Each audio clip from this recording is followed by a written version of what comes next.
Assalamualaikum warahmatullahi wabarakatuh. Saya Arif Prasetyawan dari kelompok 9 yang terdiri dari beberapa anggota. Di antaranya yang pertama Adinda Nilam Patricia, kedua Fatimatus Azhara, dan yang ketiga Agita Setia Putri Rosadi. Kami merupakan mahasiswa semester 6 dari UIN Said Ali Rahmatullah Tulungagung. Nah, video kali ini dibuat untuk memenuhi tugas mata kuliah HAM dan Gender yang diampu oleh Ibu Zulfatul Nirma. Ngomongin tentang HAM atau Deklarasi Universal Hak Asasi Manusia merupakan salah satu dokumen rujukan global mengenai penghormatan martabat manusia, kemerdekaan, dan kesetaraan. Deklarasi ini kemudian mengilhami lahirnya berbagai perjanjian internasional, instrumen hak asasi manusia di tingkat regional, konstitusi masing-masing negara, dan undang-undang di masing-masing negara yang terkait dengan isu-isu hak asasi manusia. Pada pengesahan Deklarasi Universal Hak Asasi Manusia oleh Majelis Umum PBB, yaitu pada tanggal 10 Desember tahun 1948 yang ditandatangani oleh 58 negara. Nah, deklarasi ini menyerukan kepada seluruh bangsa dunia untuk menjamin hak asasi manusia sesuai dengan konstitusi di negara masing-masing dalam institusi HAM terdiri dari 30 pasal di dalamnya. Nah, salah satunya pada pasal ke-26, setiap orang berhak memperoleh pendidikan. Nah, pada pasal tersebutlah yang menjadi bahan pembahasan kami. Nah, kali ini kami dari kelompok 9 akan mengupas lebih dalam mengenai kesesuaian isi HAM dengan Undang-Undang Pembanding atau Undang-Undang Nomor 20 Tahun 2003 tentang Sistem Pendidikan Nasional. Saya Dinda akan menyampaikan tentang pasal 26 ayat 1 yang berbunyi setiap orang berhak memperoleh pendidikan harus dengan cuma-cuma, setidaknya untuk tingkatan sekolah rendah dan pendidikan dasar. Pendidikan rendah harus diwajibkan, pendidikan teknik dan kejuruan secara umum harus terbuka bagi semua orang, dan pendidikan tinggi harus dapat dimasuki dengan cara yang sama oleh semua orang berdasarkan kepantasan. Pada kalimat setiap orang berhak memperoleh pendidikan itu berkesesuaian dengan UU Nomor 20 Tahun 2003 Pasal 5 Ayat 123 yang berbunyi: 1. Setiap warga negara mempunyai hak yang sama untuk memperoleh pendidikan yang bermutu. 2. Warga negara yang memiliki kelainan fisik, emosional, mental, intelektual, dan atau sosial berhak memperoleh pendidikan khusus.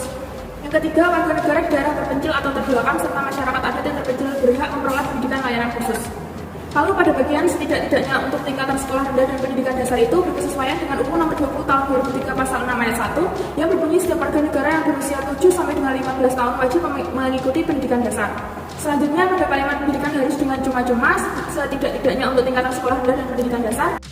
Pendidikan rendah harus diwajibkan, pendidikan teknik dan kejuruan secara umum harus terbuka bagi semua orang, dan pendidikan tinggi harus dapat dimasuki dengan cara yang sama oleh semua orang berdasarkan kepantasan.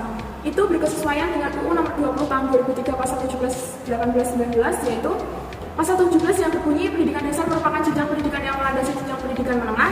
2. Pendidikan dasar membentuk sekolah dasar dan madrasah ibtidaiyah atau bentuk lain yang sederajat serta sekolah menengah pertama dan madrasah sanawiyah atau bentuk lain yang sederajat.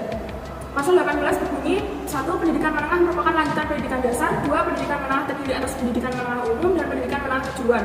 3. Pendidikan menengah berbentuk sekolah menengah atas atau SMA, madrasah aliyah atau MA, sekolah menengah kejuruan atau SMK, dan madrasah aliyah kejuruan atau MAK, dan bentuk lain yang sederajat. Pasal 19 berbunyi: 1. Pendidikan tinggi merupakan jenjang pendidikan setelah pendidikan menengah yang mencakup program pendidikan diploma, sarjana, magister, spesialis, doktor, dan diselenggarakan oleh perguruan tinggi.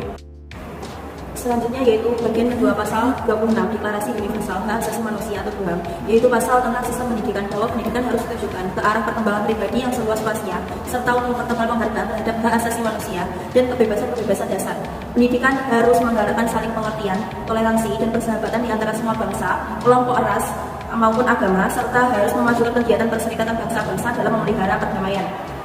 Bagian 2 dari pasal 26 ini adalah sebuah haluan kemana pendidikan harusnya dikembangkan, bahwa pendidikan harus ditujukan ke arah perkembangan pribadi yang seluas-luasnya serta untuk mempertebal penghargaan terhadap hak asasi manusia dan kebebasan-kebebasan dasar. Pendidikan harus menggalakkan saling pengertian, toleransi, dan persahabatan di antara semua bangsa, kelompok ras maupun agama, serta harus memajukan kegiatan perserikatan bangsa-bangsa dalam memelihara perdamaian. Dalam hal ini, pendidikan harus diarahkan untuk memajukan HAM, menggalakkan toleransi, dan memajukan perdamaian. Pasal 26 HAM ini berkesesuaian dengan Undang-Undang Nomor 20 Tahun 2003 tentang Sistem Pendidikan Nasional. Bab 5 pasal 12 ayat 1 tentang peserta didik, yaitu setiap peserta didik pada setiap satuan pendidikan berhak mendapatkan pendidikan agama sesuai dengan agama yang dianutnya dan diajarkan oleh pendidik yang seagama, mendapatkan pelayanan pendidikan sesuai dengan bakat, minat, dan kemampuannya, mendapatkan beasiswa bagi yang berprestasi yang orang tuanya tidak mampu membiayai pendidikannya, mendapatkan biaya pendidikan bagi mereka yang orang tuanya tidak mampu membiayai pendidikannya.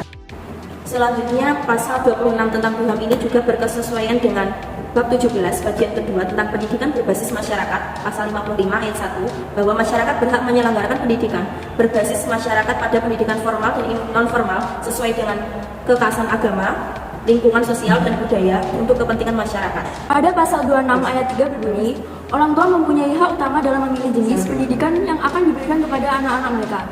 Pasal 2 ini berkesesuaian dengan UU nomor 20 tahun 2003 tentang Sistem Pendidikan Nasional mengenai hak dan kewajiban orang tua terdapat pada pasal 7 yang berbunyi ayat 1, orang tua berhak berperan serta dalam memilih satuan pendidikan dan memperoleh informasi tentang perkembangan pendidikan anaknya.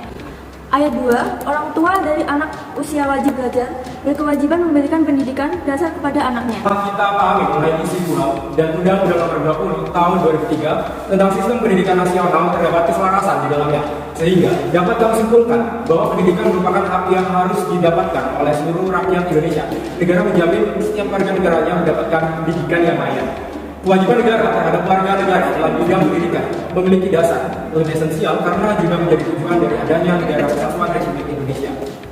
Dalam Undang-Undang Sistem Pendidikan Nasional Nomor 20 Tahun 2003 dijelaskan bahwa pendidikan adalah usaha yang terencana untuk mewujudkan suasana belajar dan proses pembelajaran agar peserta didik secara aktif mengembangkan potensi dirinya untuk memiliki kekuatan spiritual keagamaan, pengendalian diri, kepribadian, kecerdasan, akhlak mulia, serta keterampilan bagi dirinya, masyarakat, bangsa, dan negara. Ayo kita junjung tinggi mengenai hak kita semua sebagai manusia untuk memperoleh hak pendidikan, sebagaimana mestinya untuk menjadikan negara lebih unggul. Demikian pembahasan yang bisa saya sampaikan, kurang lebihnya mohon maaf yang sebesar-besarnya. Sekian saya ucapkan terima kasih. Saya Rudi Prasetyawan, pamit undur diri dan wassalamualaikum warahmatullahi wabarakatuh.